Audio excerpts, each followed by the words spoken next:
What's up, everybody, and welcome back. With the economy being on some weird drug and not being based on any form of reality, on top of all the chaos that's going on in the world right now, I know what you might be thinking. Greg, I know what you're saying, man. I want to invest my money because it's the right thing to do. Otherwise, I'd be spending every single dollar I had on chicken nuggets. But I'm just so scared that every single company is going to declare bankruptcy. If JCPenney isn't safe, nobody's safe. And I feel you, my friend. So today I want to go over the 7 best ETFs that you can buy in the stock market right now. I am so confident in these different ETFs that if you don't make money in the next 5 years, come back to this video and I will name my firstborn child after you. I hope it's another weird like Petunia or something.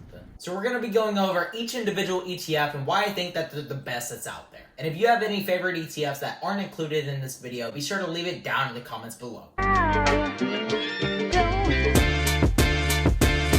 Before we go over the different ETFs, I just want to clear the air on what an ETF actually is, because there's a lot of misconception out there. An ETF is an exchange-traded fund, and it's just as the name suggests, it's an investment fund. Many people think that ETFs can only include companies, but this isn't actually the case. There are so many different ETFs that cover bonds and futures, and there's a wide variety of ETFs out there ranging from cannabis stocks to millennial trends. Who's actually doing pretty hot right now considering that they're beating SPY by 30%. You can get as broad or specific with an ETF as you want. You might want to dabble into a little bit of everything like a buffet and invest in the S&P 500, or you might want to be super specific and only invest in tech or oil. Whatever you invest in is completely up to you, but I'm a strong believer in investing what you enjoy. Personally, I think that tech is one of the best sectors out there to invest your money in. And that's why XLK is the first ETF on this list. If you look at their 5-year chart, they're up 125%, which is a 25% annual return. That's a pretty damn good return for an ETF, huh? The reason why the tech industry is such a great place to put your money in is because they never stop innovating. Although we've seen the progression of smartphones slow down, there are new technologies coming out every single year, and people are buying into them, even though they don't need to. Tech companies are always coming out with the latest and greatest technologies, and they're improving user experience year after year. Take a look at the first iPhone ever. Now take a look at the iPhone 12 mock-up. Talk about a freaking glow up, right? Let me know who blew up better, me or the iPhone. Actually, don't answer that.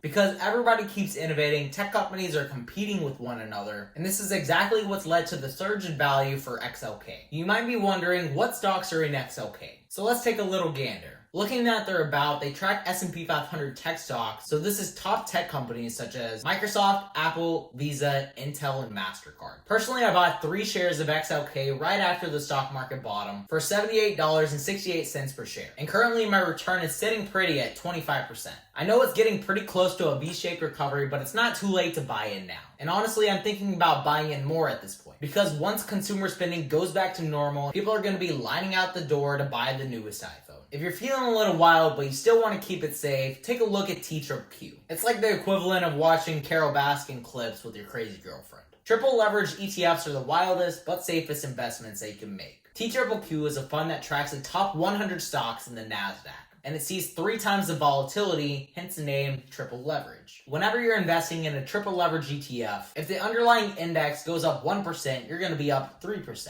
But of course, it works the opposite way too. A lot of people use triple leverage ETFs for day trading, but personally, I don't see the risk of holding these for the long term. Looking at the 5-year chart on Robinhood for TQQQ, their share price is up 325%. Compare this to regular QQQ, which is only up 110%. Either investment would have net you a significant return over the last 5 years, but personally, I prefer the extra 225%. I don't put a lot of money into triple leverage stocks because I don't like seeing my account go up and down 10% in a single day. I'm a little chicken, okay? But they're still a great way to make a risky, yet safe investment. I've only invested about $285 into TQQQ, and my first investment was when they were near their bottom. Currently, I'm up about 40% on my total investment, which is pretty damn sweet for an ETF. Now, if you're afraid of the volatility that 3 times leverage ETFs bring, and you have no idea which sector to invest your money in, that's okay. I got you. There are some general ETFs that you can put your money into for some solid and steady returns. This includes things like QQQ, SPY, and the Dow Jones Index.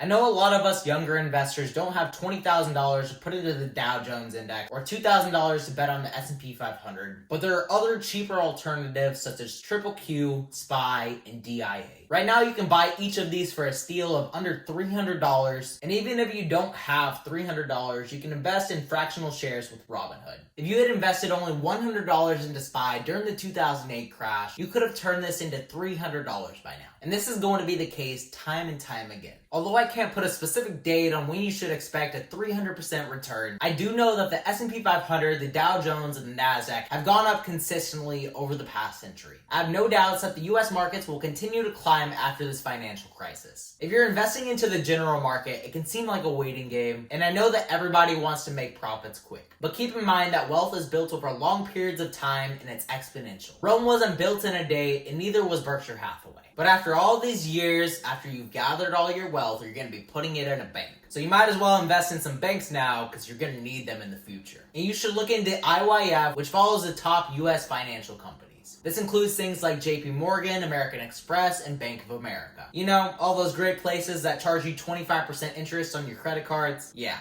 those guys. Make them pay you some money back. IYF has been hit super hard by the 2020 recession, and they're still down 25% from the top of the bull market, which has presented us with one of the best buying opportunities that we've seen since 2018. Unless we decentralize the US dollar with something like Bitcoin, the banks really aren't going anywhere. And even if we do switch to Bitcoin, future people are still going to be using credit cards to buy stuff that they can't afford. We're still going to need car and home loans, which also requires a bank. It makes sense that banks aren't profiting a lot right now. Consumer spending is down right now, which is where they get a lot of their revenue from. Banks usually have a whole lot of credit lines that you can choose from, and this brings them more money that they can further put into more credit lines. I've talked about the potential credit crisis on this channel before, and I think that this fear is what has kept the price for IYF so low. Now, I'm not going to sugarcoat this. The near future for the banking industry is very uncertain, but I can almost guarantee you that banks will not be going under. And Jay Powell and his money machines will definitely make sure of that. They have so much support from the Fed because of the 2008 Great Recession, and the US economy really needs them to keep the money flowing. If it wasn't for them, business loans wouldn't be available and we wouldn't be able to continue building and innovating. If I haven't fully convinced you that the stock market is going to recover, that's okay, there's an ETF for that too. If you're afraid of the stock market pulling in Japan and trading sideways for the next 20 years, then ticker GLD is the way to go. And as the name suggests, it tracks the price of gold. Wow, profound. Gold is typically a pretty stable asset, and people typically make the switch from stocks to gold during financial crises. And this isn't something that I suggest doing unless you're just terrified of volatility. Gold is a pretty safe investment, especially if you're holding it for the long term. The price for GLD has gone up 400% ever since it was listed on the New York Stock Exchange in 2004. We saw gold peak at the end of the 2008 Great Recession during August of 2011, and this kind of proves my point. Whenever the stock market is uncertain, people will sell out of their stocks and buy into gold. Gold saw a pretty significant crash back in March, but since it's made a full V-shaped recovery and then some. I believe that until the 2020 stock market crash is over and we're in recovery mode and all the uncertainty in the air is cleared, gold will continue to go up and you'll lock in some pretty sweet profits on a stable asset. I think that any of these ETFs are worth anybody's hard-earned capital, and they can all net you really great returns.